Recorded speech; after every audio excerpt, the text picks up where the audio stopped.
దైవజనులు బెల్లికి రంగారు అన్నారు, bad condition Bible symbolises a good Christian.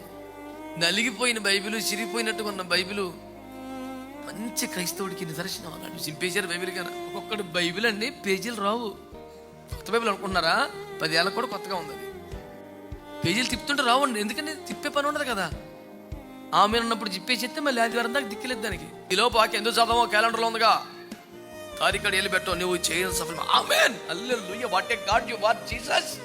దేవునికి అనుకూలమైన ప్రార్థన ఎందుకు తెలియట్లేదు? దేవునికి ఏది అనుకూలమో తెలియదు కాబట్టి. ఎందుకు తెలియదు?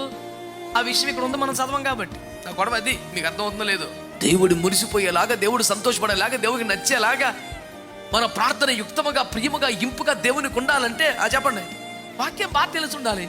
తెలిసి ఉండాలంటే బాగా చదవాలి. తీర్మానం చేసుకోండి. ప్రతి సంవత్సరం జనవరి 1 ఏదో లేనిపోయిన రెజల్యూషన్ తీసుకోవడం కాదు. మినిమం గంట వాక్యం చదువుతాను, ఫిక్స్ అయిపోండి అంతే.